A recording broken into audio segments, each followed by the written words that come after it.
Donc, bonjour à toutes et à tous. Merci d'être présents aujourd'hui, jeudi 15 avril, pour ce 4e jour de webinaire scientifique en live le midi là, pendant Podo Expo, donc, qui est le e-salon de la podologie.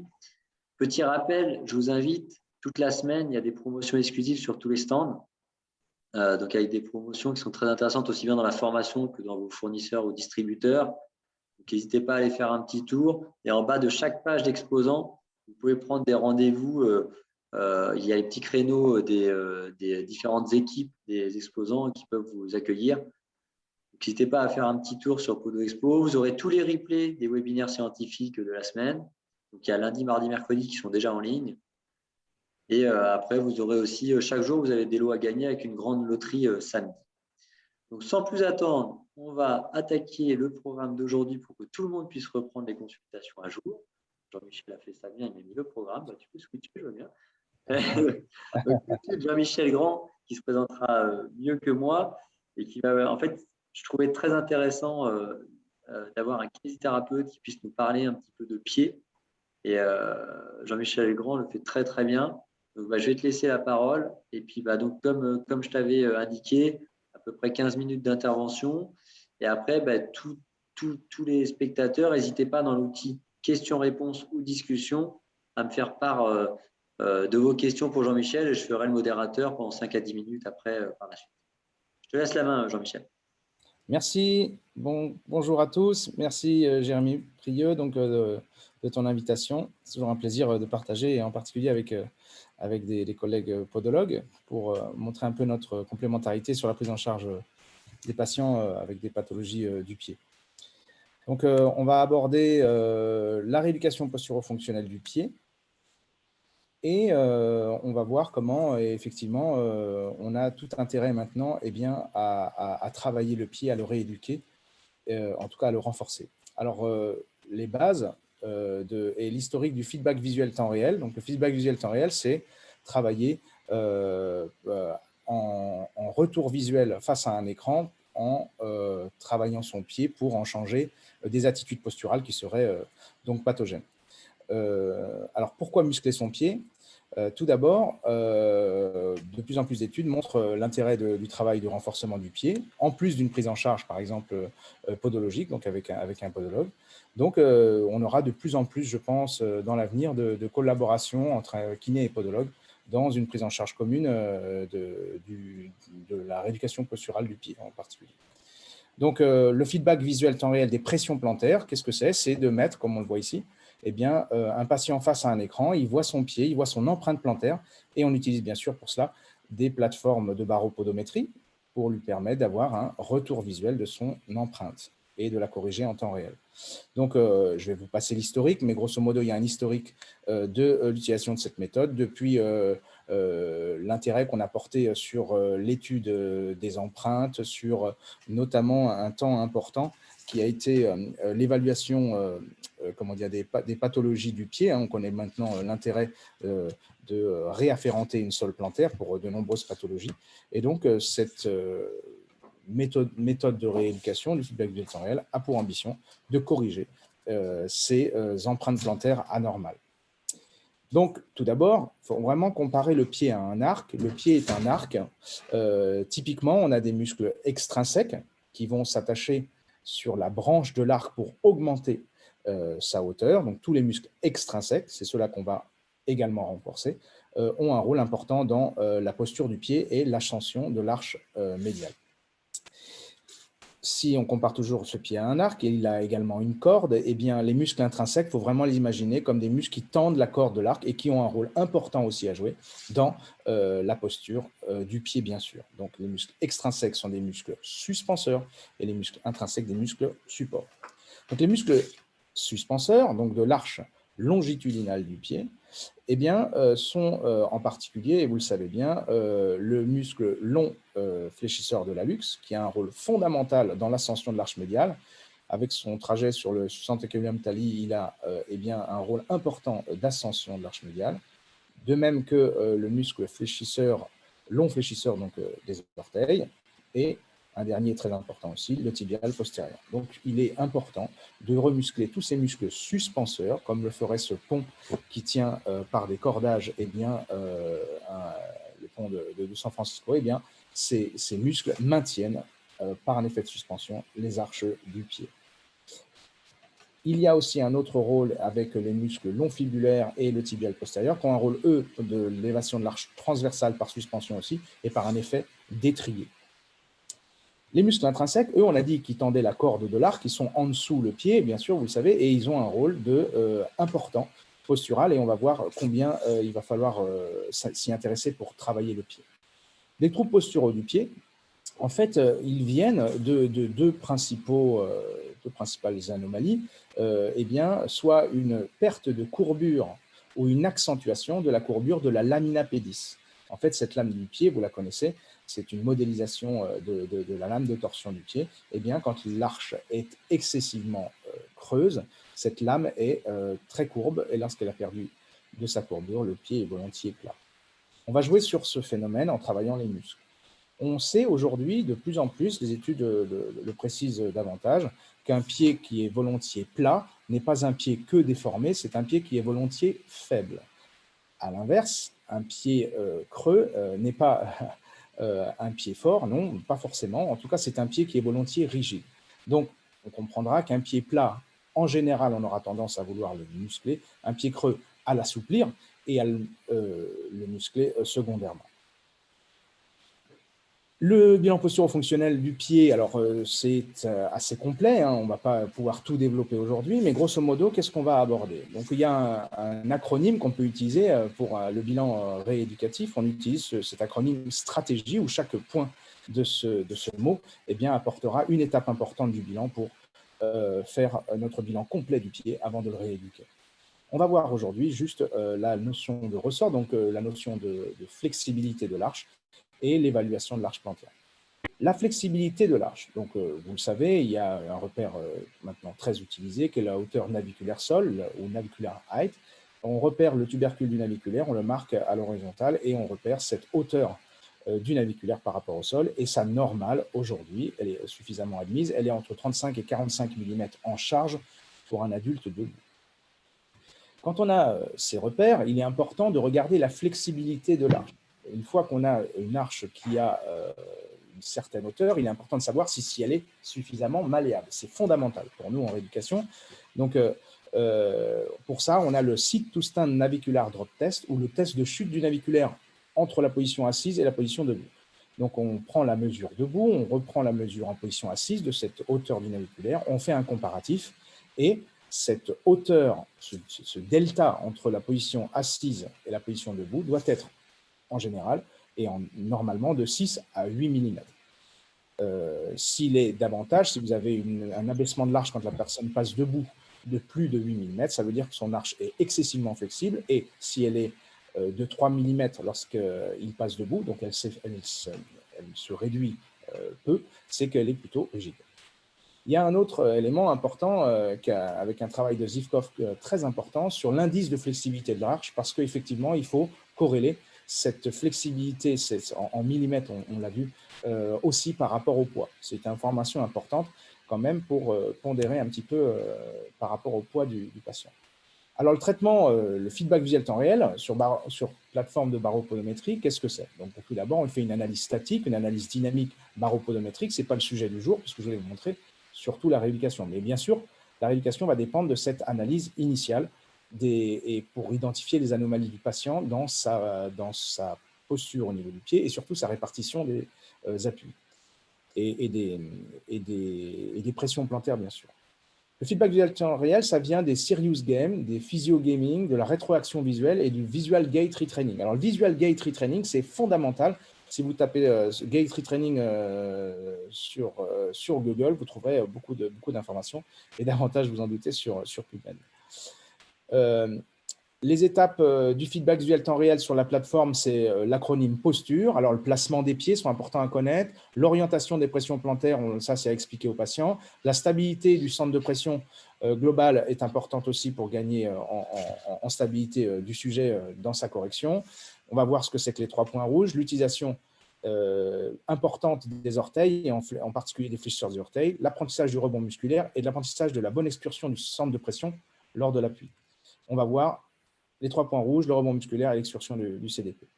Donc, les bases et principes de cette méthode, c'est d'utiliser 2 principaux modes de travail.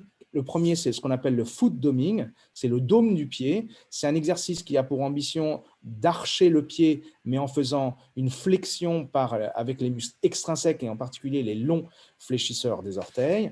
À la différence du short foot, qu'on appelle le travail en pied court, où là, idéalement, le patient ne doit pas ascensionner sa tête du premier méta, il doit faire typiquement le pied court, il réduit la longueur de son pied en ascensionnant son tubercule naviculaire, en recrutant, vous l'avez compris, ses muscles intrinsèques. Les patients qui ont volontiers un engagement défaillant des muscles intrinsèques vont volontiers faire un foot doming et non un short foot, malheureusement, et il faudra lui apprendre à pouvoir engager ses muscles intrinsèques. Aujourd'hui, suffisamment d'études ont montré l'intérêt et les effets d'un travail du short foot pour remuscler le pied, et notamment par rapport, ils l'ont comparé, cet exercice, vous savez, où on tracte une serviette, vous le voyez ici, c'est un exercice où on tracte une serviette, a été comparé aux effets du short foot sur l'engagement de l'abducteur de l'hallux et sur l'ascension de l'arche médiale. Et le short foot a été bien supérieur dans les effets sur l'engagement des muscles intrinsèques, bien sûr, par rapport à la traction de la serviette et également sur l'ascension de l'arche. Aujourd'hui, on sait qu'on peut augmenter, on peut réduire la chute du naviculaire sur un travail de 4 à 6 semaines de short foot, de 4 à 8 semaines pardon, de short foot. Et on s'est rendu compte qu'il fallait plutôt attendre 8 semaines puisqu'on avait une réduction de l'affaissement de l'arche de 2,8 mm après un travail régulier à raison de 3 séances par semaine, donc de short foot. Également, la comparaison a été faite dans une étude entre le short foot et les semelles. Alors, le but, ce n'est pas de dire est-ce qu'on fera des semelles ou on n'en fera plus, ce n'est pas le projet, mais en tout cas, de bien comprendre quels sont les pieds que l'on aura à rééduquer qui réussiront bien avec la méthode de renforcement du pied. Et cette étude était fondamentale, était très intéressante. Elle a montré que sur les pieds plutôt plats et flexibles, c'est très important, flexibles, les résultats étaient très importants pour le travail musculaire. C'est-à-dire que si vous avez des pieds rigides, il va falloir d'abord l'assouplir avant de démarrer ce travail musculaire. Donc ça, c'est très intéressant. Et une dernière étude avait montré les intérêts de coupler, bien entendu, le travail de la semelle avec celui du travail musculaire.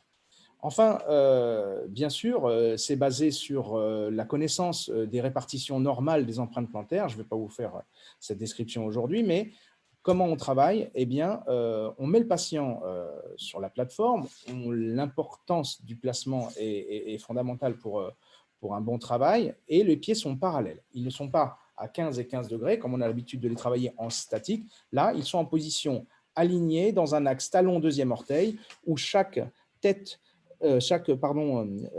styloïde du cinquième méta est en regard de la partie transversale de la bande, de la ligne transversale de la plateforme.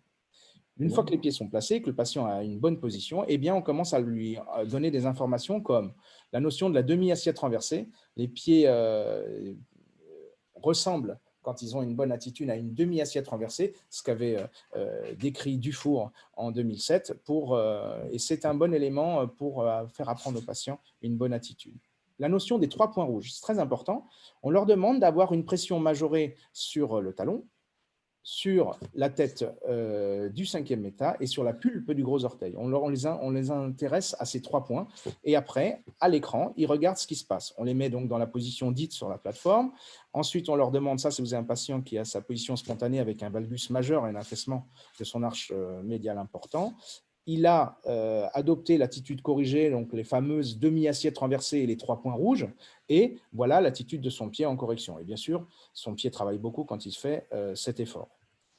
Ensuite, là, on voit en conditions réelles quelqu'un qui aura une attitude plutôt médialisée trop de ses centres de pression. Et là, il va essayer de faire l'effort en feedback visuel temps réel de porter son poids du corps extérieur et faire ces fameux points rouges, ces 3 points rouges dont on a parlé. Parfois, les patients sont en difficulté pour comprendre bien l'exercice, on peut s'aider, par exemple, d'un élastique, ou regardez, quand on lui place un élastique aux chevilles, on lui dit tendez l'élastique, il regarde bien sûr ses pieds à l'écran, hein. Il arrive davantage à corriger sa posture si on lui donne des repères, comme des repères cutanés au niveau des malléoles internes. On lui dit regardez, évitez mes doigts, et ils arrivent à améliorer la position, puisque certains patients, avec la forme du pied à l'écran, ne comprennent pas tout de suite comment s'y prendre, et donc ces procédés nous aident à un apprentissage plus rapide. Quand on fait le travail en monopodal, qu'on veut corriger une attitude, une empreinte en feedback visuel temps réel en monopodal, il y a aussi une position, c'est la position paramédiane. Donc on a le pied de la même manière que tout à l'heure, donc avec la COI du 5e méta sur la ligne transversale, et le pied aligné dans un axe talon deuxième orteil par rapport à la ligne longitudinale. Ensuite, on est sur la même méthode, on lui apprend le 3 points rouges en monopodal aussi, on lui apprend une répartition avant-arrière idéalement à 60% sur l'avant-pied pour 40% sur l'arrière-pied. Vous savez que les patients sont très installés sur leur talon malheureusement, et ils ont un engagement insuffisant de leur fléchisseur des orteils. Tout ça, ça s'apprend avec le patient en temps réel. Voici une situation où on a quelqu'un qui fait l'effort dont je viens de vous parler, qui se place sur son pied, qui va porter son poids du corps davantage en avant, qui va apprendre à recruter son fléchisseur du gros orteil, il va porter sa pression sur la pulpe du gros orteil, et petit à petit, il commence à maîtriser l'attitude juste et corrigée des muscles qui lui font une ascension de son arche et une posture corrigée de son pied. Quand on le fait en paramédian, on vient de le voir, mais quand on le fait en médian, il y a des informations supplémentaires. Alors le pied, il est dans un axe talon deuxième orteil, mais sur la ligne médiane. Et là, la répartition en 4 cadrans de votre plateforme vous permettra de travailler des choses un petit peu différentes, où là, vous allez demander de la personne de répartir entre l'avant et l'arrière-pied, bien sûr, 60 et 40 devant et 40 derrière, comme on l'a dit, mais aussi latéralement. Les gens qui ont une pression trop médialisée, vous allez lui dire, regardez la jauge ici en bas de l'écran sur l'empreinte, eh bien, on va lui demander d'être à 60% sur son arche externe, et donc de placer sa charge sur l'arche externe. Si on est dans une répartition à 4 cadrans, idéalement, ça vous fait 25% au niveau de l'avant-pied en médial, 35% à l'extérieur, 25% en latéral à l'extérieur, et 15%. Et quand ils regardent leur écran, ils arrivent parfois à être très très précis, c'est assez phénoménal. Donc dans la répartition 35, 25, 25, 15. Donc voici une personne en direct sur l'enregistrement qui essaye de faire l'exercice dont je vous parle, où là, elle est concentrée sur les 4 cadrans, elle regarde les pressions et la distribution en 4 cadrans de sa pression de son pied, et elle arrive à corriger son attitude. Une fois qu'on a fait du feedback visuel, bien sûr, temps réel avec la personne le maîtrise en statique, il faut l'apprendre en dynamique. Et alors là, tout est possible. On peut faire, par exemple, un demi-squat, où là, on a quelqu'un qui corrige son attitude en 3 points, c'est très bien maîtrisé, en 3 points rouges, avec la position des demi-assiettes renversées, avec un engagement important de ses muscles fléchisseurs des orteils. On peut le faire, bien sûr, en monopodal. Donc la personne apprend à corriger son attitude également dans le mouvement. Ça se fait d'abord sur la plateforme. Ensuite, on peut le faire. Alors, un exercice qui est très intéressant, qui s'appelle le Michael Jackson. Le Michael Jackson, c'est un exercice de montée sur pointe, genou fléchi, où la personne, regardez, arrive à recruter la pression sur la tête de ses deux 5e méta, en même temps que sur la pulpe de ses gros orteils. Elle arrive, lorsqu'elle porte son poids du corps en avant, sur ses avant-pieds, eh bien, à recruter ses fléchisseurs des orteils. C'est un bon travail de synergie entre le mollet et les fléchisseurs des orteils, c'est très important. On peut le faire ici, regardez, un Michael Jackson en monopodal. Également, on peut l'aider avec des barres parallèles pour son équilibre pendant cet exercice. Ici, après, on peut tout imaginer, hein, une fois qu'on a la personne maîtrise, si c'est quelqu'un qui va avoir à charger sur ses épaules des charges, eh bien, on peut lui apprendre progressivement à adopter une attitude corrigée également avec des charges, pourquoi pas, avec ce qu'on appelle également le squat bulgare. Le squat bulgare, c'est un pied surélevé derrière, et si on lui met le poids du corps sur l'avant-pied, elle apprend à maîtriser, à recruter, à engager ses fléchisseurs des orteils. Ça travaille beaucoup les muscles qui permettent de archer l'arche transversale au niveau de l'avant-pied. On peut également coupler ces intentions de correction posturale du pied en feedback visuel temps réel par une plateforme à oscillation verticale. Ça, c'est très intéressant. Les plateformes à oscillation verticale, donc, qui permettent de simuler une notion de macrogravité, donc stimulent bien, les muscles qui amortissent et qui apprennent aux pieds à corriger, à gérer bien, l'ascension de l'arche. Ça s'appelle le muscle tuning, qui a été décrit par Nigg et Wakeling. Regardez, donc c'est une plateforme où la plateforme de baropodométrie est posée sur cette plateforme à oscillation verticale. Elles ont de fortes oscillations, hein, elles peuvent aller assez vite. Et bien, la personne corrige en feedback visuel temps réel son empreinte avec cette stimulation. C'est très, très intéressant. Ces effets ont montré leurs intérêts pour le renforcement des muscles pour les gens qui sont coureurs à pied avant de reprendre, lorsqu'ils reprennent d'une pathologie, par exemple une tendinopathie d'Achille, une aponevrosite plantaire ou une périostite. Après, une fois qu'on a bien sûr travaillé là-dessus, qu'il y a une maîtrise sur du bipodal avec les oscillations et avec des variations de vitesse de plus en plus importantes, on peut travailler bien sûr en bipodal, en monopodal, en monopodal sur pointe et en bipodal sur pointe. Dernière chose qu'on va faire en feedback visuel temps réel et toujours dans le dynamique, c'est d'apprendre à la personne à avoir une excursion de son centre de pression sur la plateforme maîtrisée, avec une charge en allant bien chercher sur le bord externe de son pied l'appui et bien sûr de bien finir à la phase digitigrade, par une pression pulpaire sur son gros orteil et un engagement important de ses muscles fléchisseurs des orteils. Donc, comprenez qu'on peut aussi, sur le plan dynamique, apprendre avec une plateforme à avoir une gestuelle juste de la marche, par exemple, et ensuite de la course. Voilà, je conclus.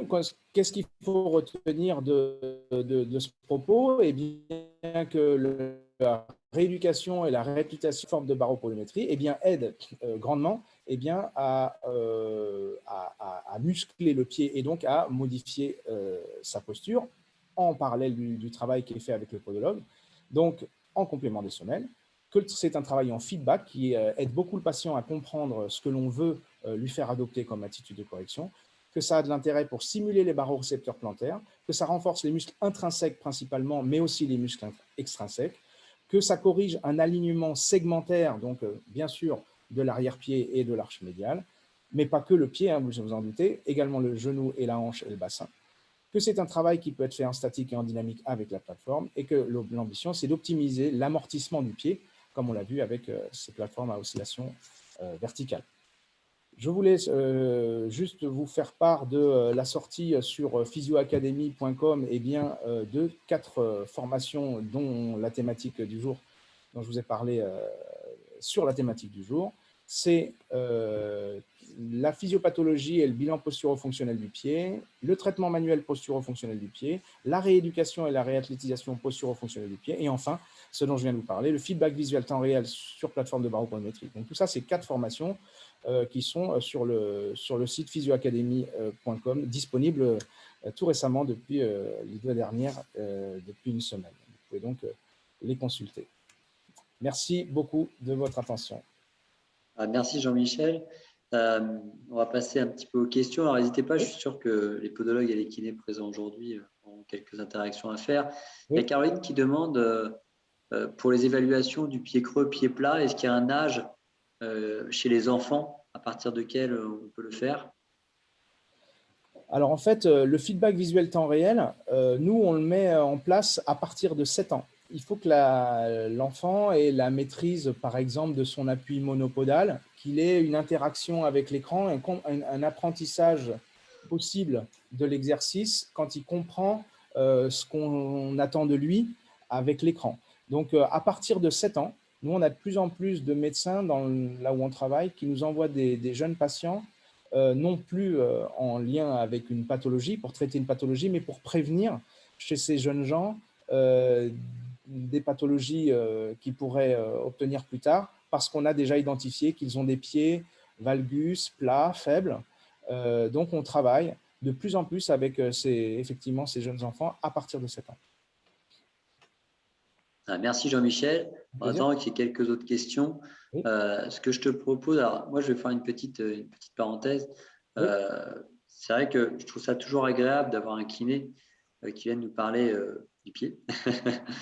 Et c'est vrai que les formations Physio Academy, moi j'avais demandé effectivement à Jean-Michel aussi de mettre un petit mot là-dessus parce que en e-learning aujourd'hui se fait beaucoup de choses. J'ai eu l'occasion moi de visiter en fait les locaux notamment de physiothérapie.com et physioacademy.com et ils ont un studio qui leur permet en fait de faire vous avez vu des vidéos qui sont très qualitatives et donc c'est vrai que ça permet en ces temps notamment de pandémie d'avoir une formation un peu quand on veut, où on veut. C'est vrai que moi, je suis assez adepte de ce genre de formation. Donc, je vous invite à aller voir parce que je trouve l'approche plutôt hyper intéressante.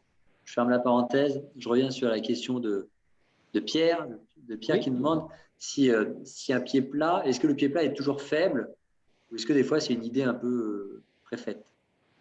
Alors, le pied plat n'est pas toujours faible. Il est en moyenne, la plupart des pieds plats sont volontiers faibles, mais on peut très bien avoir des pieds plats absolument rigides, donc non réductibles. Il y a des tests de réductibilité, je n'ai pas pu vous en parler aujourd'hui, mais les tests de réductibilité sont fondamentaux dans notre bilan pour identifier si on a affaire à un pied plat juste faible et donc assez flexible ou un pied plat rigide. Si on a un pied plat rigide, pour nous, rééducateurs, c'est un double travail.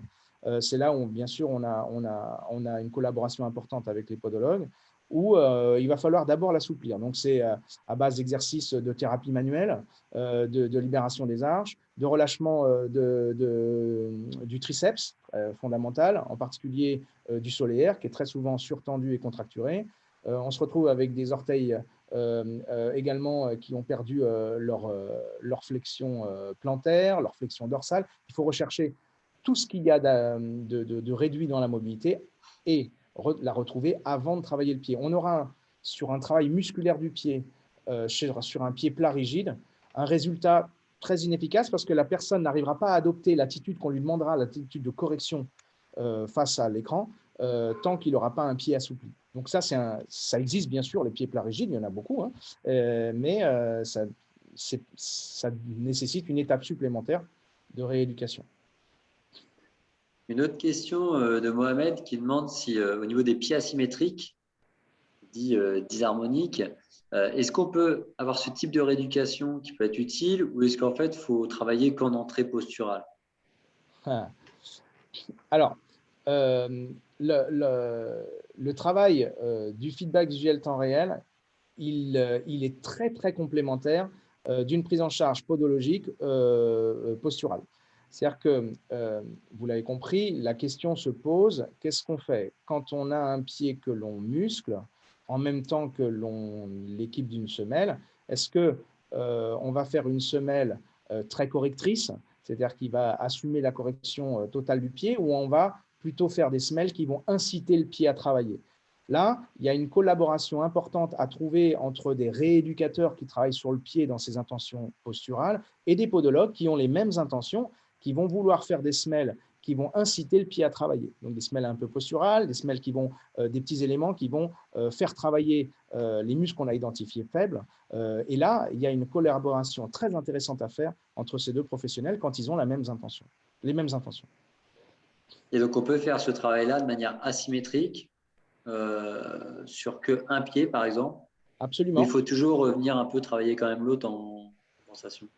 Oui, on peut, si on a des anomalies très marquées sur l'un des pieds, on peut travailler sur le seul pied, sur ce seul pied, mais moi, par habitude, je travaille les deux.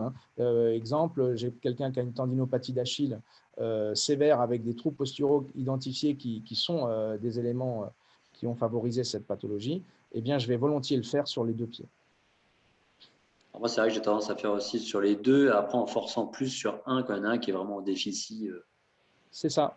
Ouais. En fait, si on parle de pathologie, on va avoir la notion après du pied dominant, du pied qui est le pied plutôt pilier. Donc, on va remarquer les mêmes anomalies posturales volontiers, ou en tout cas, pas posturales, pardon, les mêmes anomalies comme une raideur du mollet, des fléchisseurs des orteils défaillants, un valgus de l'arrière-pied des deux côtés, par exemple, alors que va s'exprimer la douleur que d'un côté. Les patients, d'ailleurs, nous posent souvent la question, mais pourquoi sur le bilan, vous me dites que j'ai les deux pieds qui ont des problèmes, alors que j'ai mal qu'à droite. Pourquoi? Alors, moi, je leur dis, parce que, et on trouve toujours une raison, hein, parce que c'est celle-ci qui a eu peut-être par le passé plus d'antécédents traumatiques, c'est celle-ci qui est votre pied porteur, le pied qui est le plus sollicité sur la charge. Donc, on trouve toujours une raison. Mais si on remarque les anomalies des deux côtés, il faut traiter les deux côtés. Merci beaucoup, Jean-Michel. Est-ce qu'au niveau de la présentation de Physio Academy, c'était ce que tu voulais mettre en place? De la présentation en Physio Academy, je peux vous faire quelques petites descriptions de ce que c'est que Physio Academy. Ouais, on va faire une petite pause de quelques minutes sur la présentation de Physio Academy et après, comme ça, après, on pourra donner la parole à M. Bécry. À Jérôme. Le deuxième sujet. Jérôme Bécry.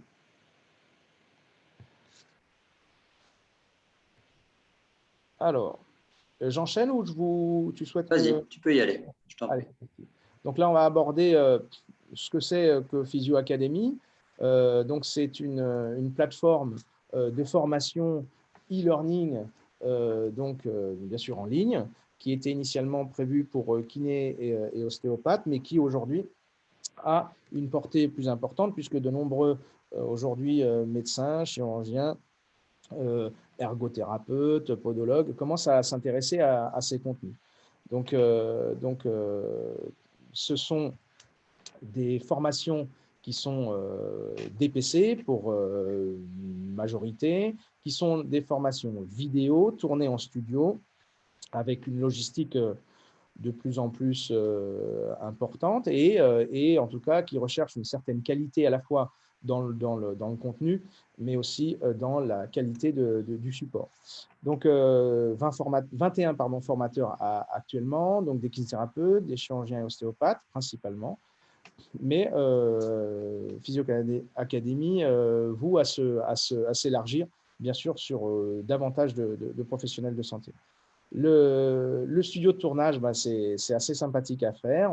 Il y a une assez bonne ambiance de travail. On a une équipe de tournage. On a bien sûr toute une logistique qui accompagne ces tournages. Les thématiques actuellement des formations disponibles, c'est dans ce qui concernera les podologues, bien sûr, il y a 5 formations sur le pied et la cheville. Je vous en ai présenté 4 qui sont la rééducation posture-fonctionnelle du pied et une sur la proprioception de la cheville que vous présentera donc Jérôme Bécry. Concernant les autres régions du corps, on en a 3 sur l'épaule, sur le complexe lombo-pelvien comprenant le gainage, le pilate, on en a 4. La rééducation respiratoire 2, deux belles formations aussi sur la main, sur la gestion des pathologies viscérales 1, le crânio et maxillofacial 2, et enfin une sur la pédiatrie spécifique à ce jour. Et bien sûr, de plus en plus, bien sûr, on va en rajouter au fur et à mesure des tournages. Actuellement, il y a des tournages en cours avec des formations qui prochainement seront en ligne également. Les événements Physio Academy, ce n'est pas que de la formation en ligne, c'est aussi des conférences. Donc, on est actuellement dans une période compliquée, vous en doutez. Donc, le e-learning est de plus en plus sollicité, bien sûr. Mais en temps habituel, on a des physioforums. Donc, on a de la chirurgie en direct. Ce sont sur le mode de conférence, des physiopractices, c'est des ateliers pratiques également. On a des webinaires, vous en doutez également, comme aujourd'hui. Et bientôt, notre équipe de technique travaille sur du direct bientôt en plateau pour des webinaires en direct avec des invités pour parler de thématiques et de sujets divers et variés en kinésithérapie, en chirurgie, en podologie, enfin nombreuses choses. Physio Academy, c'est une équipe. Il y a de plus en plus de gens qui accompagnent ce dispositif. Il y a bien sûr des gens qui sont dédiés au tournage, au montage. Il y a de l'infographie 3D avec des modélisations 3D, comme vous l'avez vu. Et enfin, une équipe pédagogique. Physio Academy, donc ses responsables souhaitent offrir à tous les participants de ce webinaire aujourd'hui donc un TP Vos coordonnées nous seront communiquées pour, si vous le souhaitez, avoir eh bien, un TP offert Physio Academy, puisqu'on a des formations, on a des TP également. Un vous sera offert à tous les participants aujourd'hui de ce webinaire, donc par Physio Academy. Voilà, j'espère que cette présentation était suffisamment claire. Et donc, je vais bien sûr laisser la parole à Jérôme Bécry, qui va vous parler de la proposition de la cheville, et donc, qui est également un formateur pour Physio Academy. Il va vous présenter tout ça. Donc Merci là, à tous. normalement, Jérôme, tu peux mettre ta caméra et activer ton partage d'écran. Voilà. Bonjour Jérôme. Salut à tous. Et donc maintenant, alors, écran partagé, parce que je ne suis pas un grand spécialiste du système. Tout le monde m'entend là? Oui. Voilà. Alors, si je fais ça. Voilà.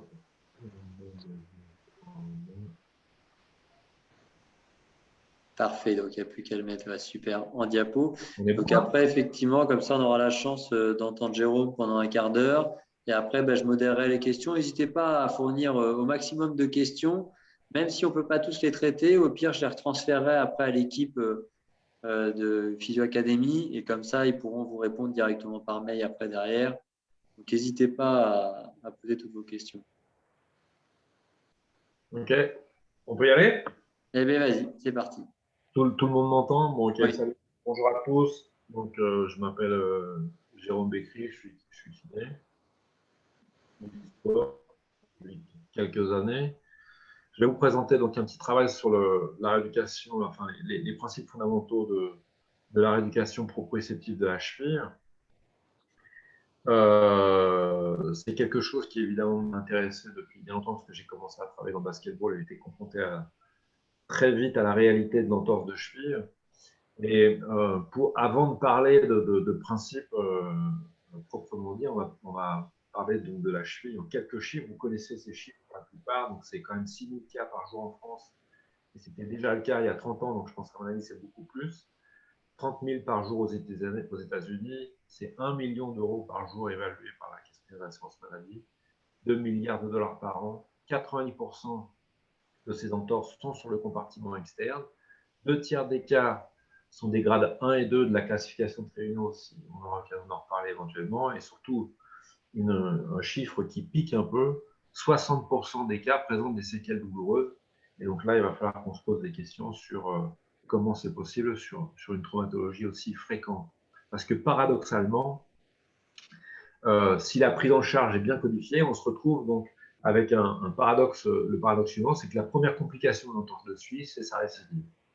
On aura peut-être l'occasion de se poser des questions pourquoi. En 1994, il y a déjà une équipe chinoise qui avait mis en avant ce phénomène et qui avait testé 380 athlètes chinois qui avaient présenté 113% d'entre eux, donc avaient présenté des récidives d'une première entorse. Le mécanisme de l'entorse, vous le connaissez, je vais vous le montrer en vidéo ici. Donc, vous avez au foot souvent une agression par une tierce personne par un tacle mal maîtrisé. Donc là, vous avez une double entorse sur le côté interne via le tacle et entorse sur le compartiment externe. Donc là, évidemment, ça rend les choses très compliquées. Au basketball, vous avez souvent des mécanismes d'entorse avec des appuis sur les reprises d'appui sur un pied adverse. Et là, vous voyez une belle entorse sur la flexion dorsale de cheville. Je ne sais pas si vous l'avez vu. Une entorse assez rare, du ligament tibial inférieur, donc, qui est un plaquage. Ça, je vous l'ai mis, j'en ai pas vu beaucoup.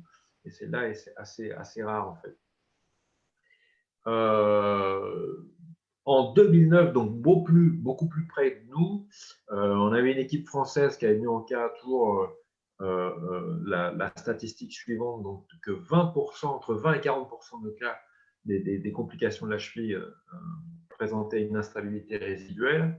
Alors, vous avez deux types d'instabilité résiduelle, soit une instabilité d'origine articulaire, c'est constitutionnel, et là, on va dire que c'est de la faute, à pas de chance. Et soit vous avez une instabilité d'origine fonctionnelle, donc avec un déficit proprioceptif. Et là, bien sûr, ça concerne un peu plus les rééducateurs. Encore une petite vidéo qui va vous montrer ce que peut générer un déficit proprioceptif et ce que va provoquer par contre une qualité proprioceptive hors norme. Donc, un grand classique ici, Michael Stitch, il y a déjà bien longtemps, qui se fait une entorse sur une course anodine, même si ça reste une amortie, une course vive. Et puis là, Kevin Durant qui se tord le pied aussi tout seul, comme un grand. Et là, on est confronté à un déficit proprioceptif majeur. Alors que vous voyez, pour ce joueur-là des Lakers, vous avez une stabilisation incroyable, alors qu'il aurait pu se péter le genou et la cheville, et une stabilisation du pied extrêmement, extrêmement intéressante. Voilà ce que peut donner un déficit proprioceptif chez deux athlètes qui sont pourtant hors normes et le troisième qui est fonctionnel. D'où l'importance, encore une fois, de cette rééducation proprioceptive. Les principes que je vais vous proposer, c'est pas compliqué. C'est quatre concepts. Le premier concept, c'est le concept de la précocité. On a un souci avec la mise en place de la rééducation proprioceptive et c'est ce qu'on nous a appris, on n'a pas de chance, enfin, c'est ce qu'on nous a appris quand on était à l'école, c'est que bien souvent la proprioception, on la démarre à partir du moment où le sujet est en appui. Et c'est une erreur en fait, c'est beaucoup trop tardif parce qu'en appui, on a déjà un patient qui va avoir tendance à demander trop de contraintes au niveau de sa cheville avec une rééducation, un affûtage proprioceptif amoindri. On peut commencer la rééducation proprioceptive beaucoup plus tôt que ça, en décharge complète en première intention, puis en charge progressive, comme vous allez le voir ici sur cette vidéo.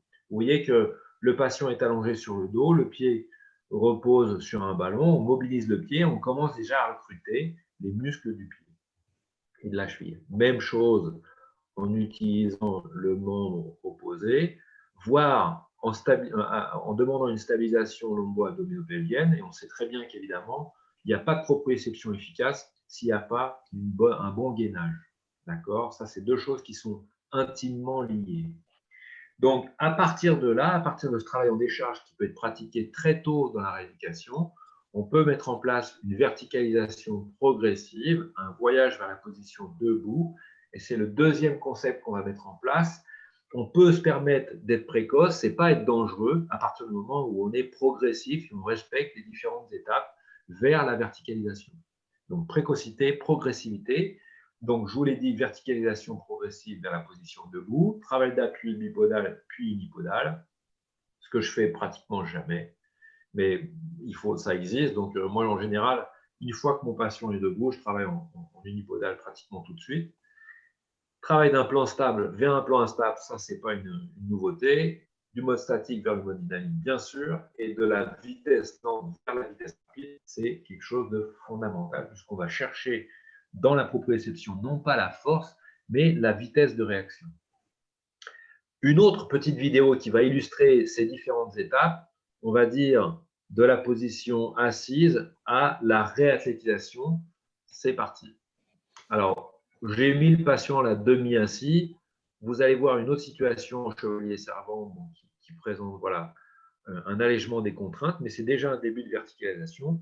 On a utilisé le même artifice, le ballon, mais là, par exemple, vous voyez qu'avant de passer en position debout, on utilise un ballon suisse, ça marche très très bien.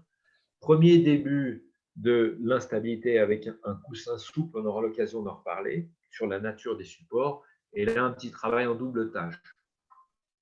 Ici, un travail proprioceptif avec une stimulation sonore. On va demander une réactivité par rapport à quelque chose. Travail de pliométrie est extrêmement important lorsqu'on aborde la réathlétisation des patients. Et puis là, un petit clin d'œil sur notre belle région des Pyrénées-Orientales et un travail sur la plage. Ce n'est pas quelque chose de touristique uniquement, c'est aussi une vraie vérité orthopédique avec un travail sur le sable particulièrement intéressant dans la rééducation de la cheville et du pied. Donc, si vous n'avez pas la mer autour de vous, utilisez un bac à sable, ça marchera tout aussi bien. Et puis, donc, ce qui m'amène à vous parler à la spécificité des supports. Et ça, c'est quelque chose, là encore, qui n'est pas toujours bien maîtrisé quand on fait de la rééducation proprioceptive. On a tendance à utiliser un support lambda et à se dire, bon, bah, ça marchera bien pour la cheville, pour le genou, pour tout ça. Mécaniquement, c'est faux. il faut travailler sur des choses qui présentent un débattement angulaire faible pour solliciter en priorité la cheville. Ensuite, si on veut globaliser la rééducation proprioceptive, on pourra se permettre de partir sur des supports à débattement angulaire plus important, mais au départ, il faut que le débattement angulaire soit faible. D'accord? Regardez, je vous ai mis une vidéo avec un Bosu utilisé dans un sens et dans l'autre. Regardez à gauche, vous avez donc un grand débattement angulaire puisque la partie plastique repose sur le sol, et vous avez donc une participation sélective du genou. Sur le même exercice à droite, cette fois, j'ai mis le patient sur la partie ballon, donc qui se déforme, et vous voyez le travail sélectif de la cheville et du pied qui se met en place. Donc, vous voyez, faible débattement angulaire à droite et grand débattement angulaire à gauche égale précision de l'activité et de l'articulation sollicitée. Voilà, ça c'est quelque chose d'évidemment très très important. Okay. Alors, évidemment, c'est pas, on peut utiliser un Bosu, on peut utiliser un tapis, on peut utiliser ce qu'on veut, mais la notion de débattement angulaire, c'est fondamental lorsqu'on veut être précis dans la rééducation de la cheville. Donc, j'insiste, voilà, faible débattement angulaire, travail sélectif de la cheville et du pied, ça c'est mécanique, d'accord? C'est pas moi qui l'invente, c'est les lois physiques mécaniques qui nous le disent. Vous aurez en plus une participation et une augmentation de la vitesse des muscles sollicités. Le fait de travailler avec des supports de petite taille va vous permettre de faire un travail dissocié de l'avant-pied et de l'arrière-pied, ce qui n'est pas inintéressant. Et puis la possibilité évidemment d'avoir un grand nombre de possibilités d'exercice et une progression contrôlée. On revient donc à la notion de progressivité, d'où l'utilisation de petites plaquettes proprioceptives que je vous présente ici, donc on appelle les propriophones, dont vous avez peut-être entendu parler. 4 plaquettes qu'on va différencier par leur support et par leur couleur. Une plaquette stable ici, 2 plaquettes instables avec un demi-cylindre instable dans un seul plan de l'espace, une petite plaquette rouge avec une bille en milieu instable dans tous les plans. Ces plaquettes, comme vous le voyez, s'utilisent par paire. Regardez, on a isolé l'avant-pied. En général, on sait que sur l'entorse de cheville, c'est le faisceau antérieur qui a été touché, le compartiment externe. Donc, on protège le faisceau antérieur et on travaille de façon précoce l'instabilité de la cheville au niveau de l'arrière-pied. On inverse la situation et là, vous allez voir qu'on va recruter de façon plus importante, on va solliciter de façon plus importante l'avant-pied avec un recrutement de tous les muscles ici que vous voyez sur ce plan. Quatrième principe, d'accord, de la rééducation proprioceptive, et c'est le dernier, c'est la notion de bilatéralité. Il n'y a rien de plus triste qu'un patient qu'on rééduque de la bonne manière et qui revient une semaine après avec une entorse de l'autre côté. Et ça, on est obligé d'en prendre part parce que lorsqu'on a une cheville blessée, l'autre est au repos forcément, et donc il faut travailler sur les deux pieds. D'accord? C'est extrêmement important. En plus de ça, vous allez permettre, donc, vous risquez d'optimiser une indisponibilité, c'est-à-dire que quand vous avez un patient, vous n'êtes pas certain d'abord que du côté sain, entre guillemets, il soit si performant que ça. Donc, vous allez faire un entretien, voire une remise à niveau du côté sain. Et puis, vous allez mettre en place un travail qui va ça vous permettre de lutter contre l'appréhension. Je m'explique. Quand vous avez un traumatisme grave au niveau de la cheville, vous avez en général, sur les premières situations de rééducation dynamique, une notion de peur, de crainte. Est-ce que je vais pouvoir faire l'exercice que mon kiné demande?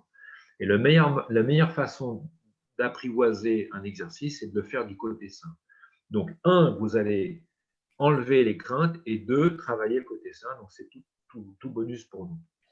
Et enfin, la notion de feed forward par rapport au feedback, c'est cette notion d'origine centrale qui, encore une fois, nous permet de faire une préactivation du système musculaire en amont de l'activité qu'on va mettre en place. Et ça, c'est très important.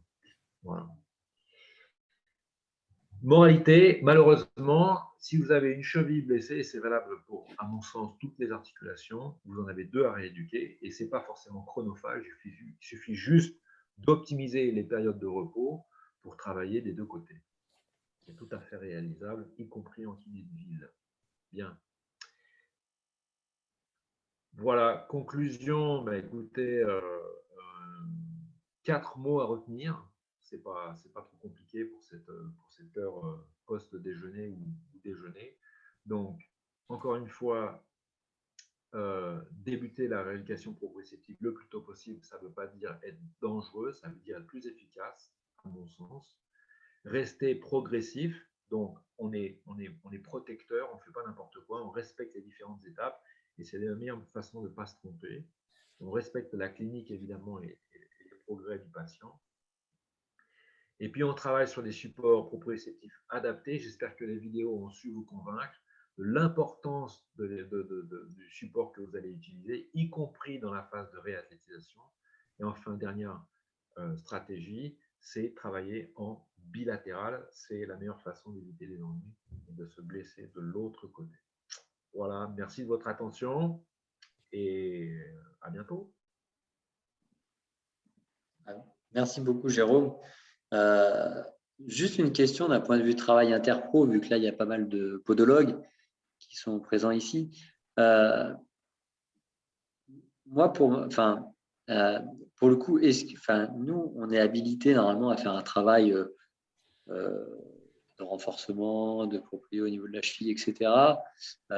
Comment effectivement, moi je sais par exemple dans la pratique perso, moi je suis podo, je vais montrer les exercices aux patients, je vais leur dire maintenant vous allez voir le médecin pour une ordonnance kiné et vous faites un petit peu ce que je vous ai montré, et puis le kiné va affiner. En clair, c'est un peu le discours que j'ai. J'y vais le kiné, lui quand il vous suit, il va pouvoir être un petit peu plus précis que moi. Comment c'est perçu un petit peu dans la profession des kinésithérapeutes, un petit peu ce travail interpro entre le kiné et le podo? Oula. Question piège ou non, ça va? Non, pas du tout. Non, non, non. Moi, je ne sens pas représentatif forcément de ce que peuvent penser mes confrères. Moi, j'ai toujours été, bon, pour faire simple, moi, j'ai travaillé pendant 30 ans dans le sport professionnel où tous les corps de métier étaient rassemblés. Et le plus important, ce n'est pas forcément le titre que vous avez, mais c'est les compétences. Donc moi, j'ai eu la chance de travailler avec des préparateurs physiques qui étaient des génies, à qui il suffisait de remettre un joueur entre les mains et qui savait à peine courir pour en faire des athlètes. Je me foutais de savoir s'ils avaient des compétences biomécaniques ou pas. Pour revenir à ta question concernant la podologie, si un podologue se sent de proposer des exercices de proprioception, qu'il le fasse. On n'est jamais assez nombreux pour travailler dans le bon sens. Moi, ça ne me pose aucun problème. Au contraire, j'allais dire, plus on est de fou, plus on rit. Non, je ne sais pas si c'est ça, mais en tout cas, la proprioception, c'est pas quelque chose c'est pas une chasse gardée que doivent conserver jalousement les kinés. Je pense qu'il faut qu'on élargisse tout ça et toutes les professions, encore une fois, sont les bienvenues pour bien faire à partir du moment où c'est au service de la guérison du patient. C'est tout. Et à quelle fréquence par semaine, à peu près, on peut proposer de la rééducation proprioceptive de cheville en termes de bénéfices? C'est quelque chose qui est pas très intense en matière d'énergie. C'est pas tellement difficile, sauf quand on se rapproche de la réathlétisation, où là, évidemment, ça devient un peu plus consistant. Mais on peut en faire. Moi, je suis partisan pour en faire peu, mais tout le temps. C'est-à-dire, on peut en faire tous les jours, ça ne pose pas de problème. Par contre, en faire 5-10 minutes, c'est le bon tempo. En faire une demi-heure, bon, c'est toujours pareil. Si vous attaquez un athlète de haut niveau, bon, les types, c'est des machines de guerre, elles sont capables d'ingérer une séance de proprio d'une demi-heure, 45 minutes, ça ne pose pas de problème. Si c'est pour quelqu'un de lambda, 10 minutes quotidiennes, ça pose aucun souci. Ça, c'est sûr. Est-ce que toi, de ton expérience en plus de gestion de sportifs, est-ce que tu vois un intérêt à faire de la proprioception à l'échauffement? Et est-ce qu'il y a un intérêt notamment dans la prévention de blessures? Ouais. C'est d'ailleurs c'est assez amusant parce que j'ai souvenir, bon, dans les sports comme le basketball, la proprioception de la cheville, c'est presque une seconde nature. Ils se tordent des chevilles tous les 15 jours. Donc ça, évidemment, c'est quelque chose qui est presque intégré. Chaque sport a ses codes. Et encore une fois, ce travail proprioceptif de la cheville, il est extrêmement bien admis dans le basket. Je me souviens qu'au volleyball, c'était la prévention au niveau de l'épaule parce que eux, leur outil de travail, il est là. Chez les joueurs de rugby, par exemple, chez les footeux, ouais, bien sûr, j'ai vu ça, des joueurs qui, bon, là, on parlait des plaquettes tout à l'heure, qui prenaient ça, qui s'échauffaient, qui s'en servaient un peu en guise d'échauffement. c'est une façon de réveiller une articulation. Et quand on a été sujet à des entorses, c'est une très bonne manière de se mettre en route, ouais, bien sûr. Tout à fait. Alors, est-ce qu'il y a d'autres questions? J'ai fait les questions de Marine également. Hop. Bon, pour le coup, je vais attendre une petite minute, voir s'il y a des questions. Mais merci beaucoup, en tous les cas, Jérôme, pour cette intervention-là. C'est toujours Avec plaisir. effectivement très pertinent. Moi, c'est vrai que dans nos pratiques, mais il faut aussi qu'on évolue, nous, en tant que podologue. Je pense dans notre formation initiale, on n'est pas encore très bien formé sur tout ce qui est rééducation, on va dire, du pied, si je peux m'exprimer ainsi. On tend vers ça. Mais moi, en tous les cas, c'est ce que je propose maintenant à mes patients en travaillant beaucoup, moi aussi, dans le sport, donc avec des kinés. Et on voit que le patient aime, en fait, parce que souvent, les discours kiné-podo se rejoignent. Et donc, tout de suite, le patient est fédéré et donc il adhère à la thérapie et on le motive aussi. Parce qu'on a beaucoup de patients sur les entorses de cheville, notamment, qui sont pris en charge en manière aiguë par le kiné. On va voir, nous, peut-être 6 mois à distance pour d'autres raisons. Et en fait, quand on creuse, ils ont totalement arrêté leur exercice de proprio.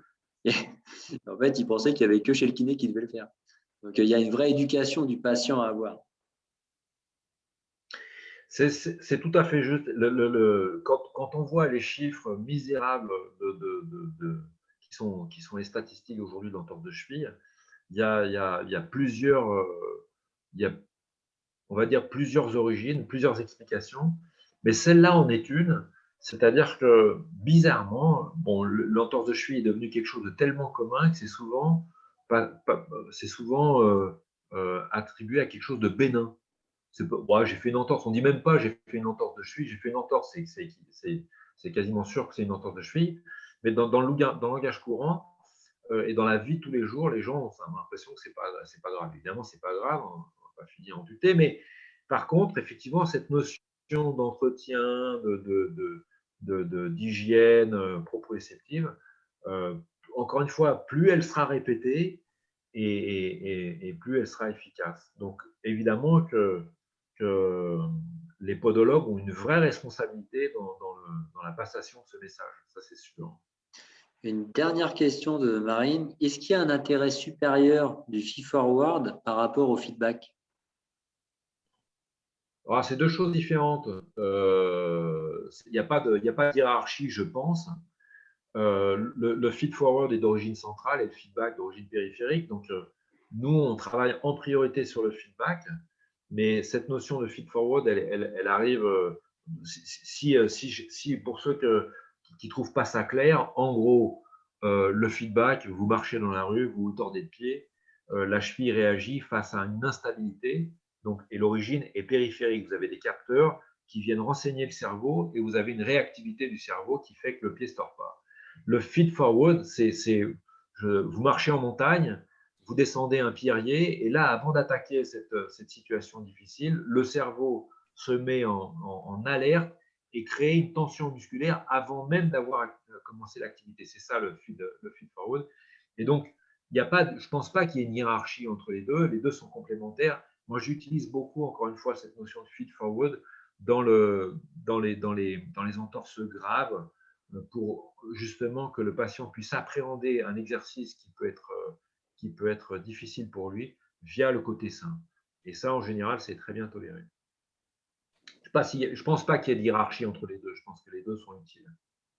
Alors, merci beaucoup, Jérôme. On va conclure là-dessus, pour le coup. Merci beaucoup de votre disponibilité, à toi et à Jean-Michel. Je vous remercie beaucoup. Comme d'habitude, je vais monter le replay cet après-midi. Donc, dès demain ou après-demain, tout ça sera disponible sur Podo Expo, le e-salon de la podologie. Et donc, merci beaucoup, Jérôme. Merci beaucoup, Jean-Michel. Et on se voit demain pour les autres sujets. Demain, c'est focus posturologie. Et bonne journée.